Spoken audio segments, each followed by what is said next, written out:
ഉത്സവത്തിനി ആന വേണോ? തീർച്ചയായും ഈ നിബന്ധനകൾ പാലിക്കണം. ആന എഴുന്നള്ളിപ്പിന് പുതിയ മാർഗനിർദ്ദേശങ്ങളുമായി മലപ്പുറം ജില്ലാ കലക്ടർ. ഉത്സവത്തിന് എഴുന്നള്ളിക്കുന്ന ആനകൾ ഇടയുന്നത് മൂലമുള്ള അപകടങ്ങൾ കുറയ്ക്കാനായി നാട്ടാന പരിപാലന ചട്ടം ജില്ലാതല മോണിറ്ററിംഗ് കമ്മിറ്റിയുടെ മാർഗനിർദ്ദേശങ്ങൾ പുറത്തിറക്കി. മലപ്പുറം കലക്ടറേറ്റ് കോൺഫറൻസ് ഹാളിൽ നടന്ന യോഗത്തിൽ ജില്ലാ കലക്ടർ VR വിനോദ് അധ്യക്ഷത വഹിച്ചു.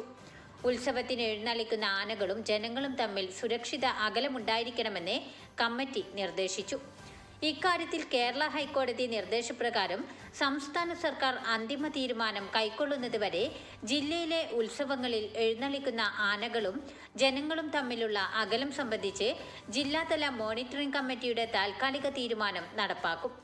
എഴുന്നള്ളിക്കുന്ന ആനകളുടെ മുന്നിലും പിന്നിലും 5 മീറ്ററിലധികം അകലമുണ്ടാകണം. പിന്നിൽ ചുമരോ മറ്റോ ഇല്ലാത്ത പക്ഷമാണ് ഈ അകലം വേണ്ടത്. അകലം ക്രമീകരിക്കാൻ ബാരിക്കേഡുകൾ, വടം എന്നിങ്ങനെയുള്ള സംവിധാനങ്ങൾ ഉത്സവ കമ്മിറ്റി ഒരുക്കണം. ഈ സ്ഥലത്ത് ആനകളും പാപ്പാന്മാരും കാവടികളും മാത്രമേ ഉണ്ടാകാൻ പാടുള്ളൂ.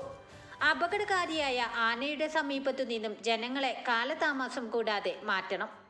ജില്ലാതല മോണിറ്ററിംഗ് കമ്മിറ്റിയുടെ അനുമതിക്ക് വിധേയമായി മാത്രമേ ആന എഴുന്നള്ളിപ്പുകൾ നടത്താൻ പാടുള്ളൂ. ജില്ലാതല കമ്മിറ്റിയിൽ രജിസ്റ്റർ ചെയ്യാത്ത ആരാധനാലയങ്ങൾക്ക് ആന എഴുന്നള്ളിപ്പിനുള്ള അനുമതി ഉണ്ടായിരിക്കില്ല. ഉത്സവം നടത്താൻ ഉദ്ദേശിക്കുന്ന തീയതിക്ക് 1 മാസം മുൻപായി ജില്ലാതല മോണിറ്ററിംഗ് കമ്മിറ്റിക്ക് അപേക്ഷ നൽകണം. ഉത്സവ കമ്മിറ്റികൾക്ക് നാട്ടാന പരിപാലന ചട്ടം 2012 സംബന്ധിച്ച പരിശീലന പരിപാടി സോഷ്യൽ ഫോറസ്ട്രി ഓഫീസ് സംഘടിപ്പിക്കും.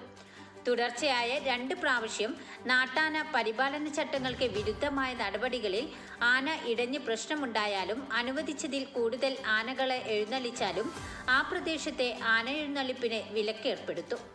ഉത്സവ സ്ഥലത്തെ ആനകൾക്കും പാപ്പാന്മാർക്കും ആവശ്യമായ കുടിവെള്ളം ഒരുക്കാനും ആനകളുടെ ശരീരം തണുപ്പിക്കുന്നതിനായുള്ള സൗകര്യങ്ങൾ ഒരുക്കാനും ഉത്സവ കമ്മിറ്റികൾക്ക് മോണിറ്ററിംഗ് കമ്മിറ്റി കർശന നിർദ്ദേശം നൽകും. Shahida Shihab, SS news, Malappuram.